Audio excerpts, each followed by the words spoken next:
I guess you can call it a bit lazy that I'm doing another episode of Bargain Saturdays by just vlogging, like I do the Star Wars, the Clone Wars episodes. But I'm not willing right now to put in the time and effort to create new paint images.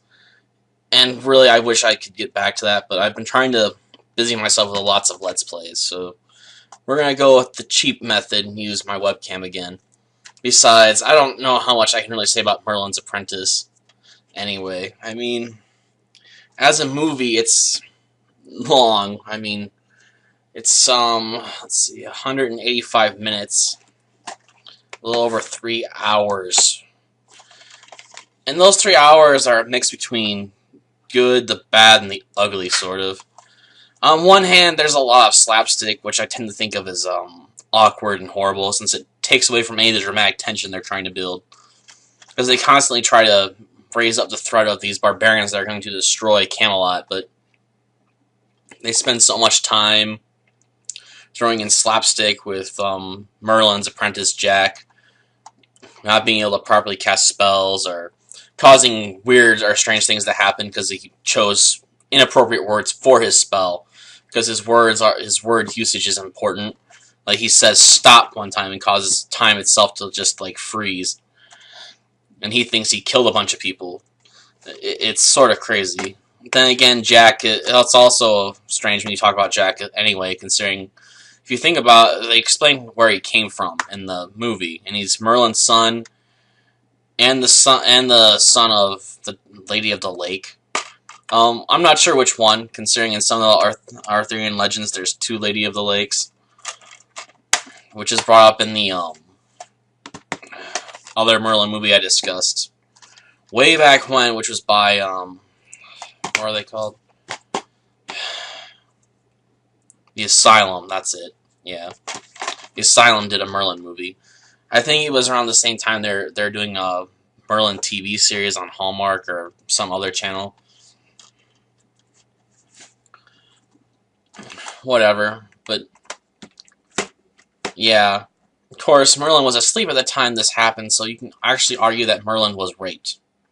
Yes, we have a movie whose main character is the child of rape. Very, very fetching story point, I guess. Take what you can get, I guess. The only other thing that really struck me as weird is the movie has a female character named Brianna. Only she passes herself off as a boy named Brian most of the movie, but it's strange that no one realizes that Brian's a girl. I'm not going to say that a woman can't be as strong as a man, or stronger, considering she's considered the best knight in Camelot at the time, or at least the best candidate for becoming knight at first, because when we're introduced, she's a squire, not a knight. But it just seems strange that no one can pick up on Brian being a woman, because she does absolutely nothing to hide her voice. So her tone, her voice alone gives her away. So when they go for the big reveal later on in the first part, it's like, it's a woman. I know it's a woman. Like, it has to be. And you're like, yep, it's a woman. Thanks. If you're going to go for a big surprise like that, you have to do better with hiding the voice or something. I mean, I guess you could say the face would give her away too, considering the only thing they really did about it was to cut her hair. So she still had a very female structure in her bones. So it's very hard not to see Brian as a female actress that's just cross-dressing to pretend she's a man. And she's not doing a very good job at it. In fact, Merlin even mentions the fact that he's not sure how the knight that's training her, as old and worn out as he is, doesn't realize that she's female. Or anyone else for that matter. It's strange. Not as strange as her inexplicable ability to read, though. And I call it inexplicable because her father is a farmer, and her mother was also apparently a farmer, and apparently neither one can read. Yeah, apparently they have their daughter read business contracts to them. Who taught her to read? Seriously, this is a real question here. I mean, I realize at the time period they're talking about women probably weren't typically educated, but why does Brianna know how to read? Who taught her? When? I don't get it. It's a shoehorn plot point, I guess, to just to help strengthen her anger towards the people that took her father's land away by tricking him with a contract. But it just seems strange that she can read the contract, yet her father cannot. Then again, the story itself is a bit weird, because you spend the first half with the eventual downfall of Camelot, brought on by Camelot's arrogance and mistreatment of the local tribespeople, I guess. They refer to them as barbarians within the movies themselves. Which seems sort of a way to not really help your enemies from stop hating you.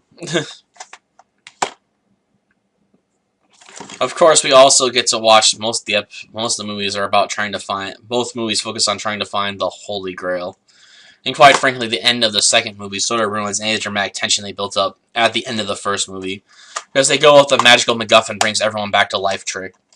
Of course, not everyone comes back to life. Weston stays dead.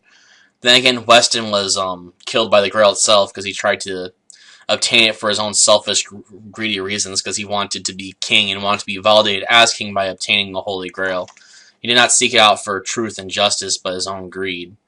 So the Grail punishes him, much like you get to see in Indiana Jones when they find the Holy Grail. And you get to watch a guy basically die by being burned from the inside out. Well, I guess in the Indiana Jones movie, the guy just ages really, really fast. But in this one, nope. You get to watch him like just turn all hot and red, then poof, dust. We then watch Jack pick up the Holy Grail and wish to restore Camelot to its former glory. Though why the Grail would care, considering Camelot's recent history, is basically to ruin its corruption and rot from the inside out, is beyond me. Not to mention the Holy Grail in this movie is more like a disco ball when it's around, because it seems to light up with every color of the rainbow. It's the holy disco ball, the holy disco Grail, I guess. I don't know what you want to call it, but it doesn't look like it glows so much it's hard to believe it's a cup. Makes me think of a lava lamp, or preferably one of those disco laser ball things you can buy to put on your desk. Not that I have one, but my brother one time picked one up from Chuck E. Cheese's. Well, one of my brothers. I have two. Can't say I cared for the damn thing. Actually, I'm sort of glad it's broken. But yeah. Of course, the movie has to try and end on the slapstick comedy it had in the first part, so it has the pig, which has been a constant companion of Jack, talk to tell him how to get into Tartarus so he can see Merlin, because Merlin dies at the end of the first movie and only appears subsequently in the second movie in flashbacks. So yes, we have Merlin himself, one of the greatest wizards of all time, killed off. Actually, I can't even say he was killed off. He kills himself by casting a powerful spell to help people escape from Camelot as it's falling. Despite the fact that even if he does let people escape, the barbarians are just going to chase after them. Then again, I guess if they didn't escape and try to recover the Holy Grail, you wouldn't have anything for the second half, and you'd end up with a movie with a horrible shock of a downturn. But quite frankly, I don't know if the fall of Camelot needed to be restored and have a return to power and glory. The movie would have been better almost if it kept a dark ending, where the journey was entirely pointless and hopeless. But they still went on anyway, because that's what they wanted to do. They wanted to restore glory to Camelot, and it was completely pointless. Because ultimately, all their goals are self-serving. They want the Grail to represent the power and purity of Camelot. So why does the Grail let them have it back just because they died in the name of searching for it? What was so pure about their hearts, especially when you realize how horribly they treated the barbarians and how all the lies and power struggles have been going on over the past 50-some years, most of which seem to have happened after Arthur's death, which happened while Merlin was still asleep. Because Merlin slept for 50 years and only woke around the time that Camelot was falling apart, though Camelot itself doesn't seem to be that big of a kingdom.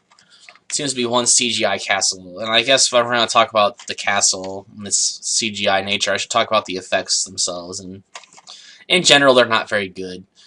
More often than not, they go with rather obvious CGI work. It's especially funny when you see a tree get split by a CGI arrow at one point. Well, it was shot by some sort of by some sort of arrow launcher thing that shoots like these massive bolts, and it just hits a tree, and all of a sudden it's like cut in half. Like, what? Seriously? I could believe it could damage the tree, don't get me wrong, but to split it perfectly in half, that just sounds Looney Tunes to me. I guess that's about all I have to say. Merlin's Apprentice may not be a horrible movie, but it's not a particularly good movie. I mean, it's popcorn entertainment, I guess, somewhat, as long as you're willing to laugh at how dumb it is at times and can somewhat enjoy its slapstick nature. Otherwise, I'd just say avoid it. It's not that great of a movie. There are better movies to watch. Better movies that aren't from Hallmark to watch, I should say. Because even Hallmark has better movies. And I've been told by many people that the first movie was better, because Merlin's Apprentice is a sequel to a movie I haven't watched and have no intention of watching, because I don't watch Hallmark movies usually. And the only reason I'm watching these is because I bought them with a collection of some Asylum movies and stuff. I still have to watch The Alamo versus Chupacabras. Maybe one of these days I'll get around to that. I don't know. Maybe if someone who watches this, if anyone watches it, wants to see me talk about that movie, they can ask about it. And I might finally try to put more effort into it if someone actually asked me to talk about one of these movies more seriously, instead of ranting and rambling at camera with my thoughts in no real specific order. I guess that just leaves one more movie for Hallmark month, The Poseidon Adventure. And I'm guessing if the last movie is meant to be a sequel to Merlin and a ripoff of some other movies, like with Harry Potter, if the title is anything to go by, the way it's spelled, and other stuff, like Chosen One and all that, The Poseidon Adventure is probably going to be a ripoff slightly of Titanic and some other movie ideas thrown together. And again, that seems to be the thing with Hallmark movies. They just take what's popular at the time and blend it together and hope it's successful. I'm not expecting much for The Poseidon Adventure. In fact, I'm expecting it to be 3 hours of boredom. Or 173 minutes, but that's about 3 hours. So. And with this out of the way, it's time I get back to a Let's Play on some other stuff. Plus, I need to pick a new Let's Play for Mondays, still.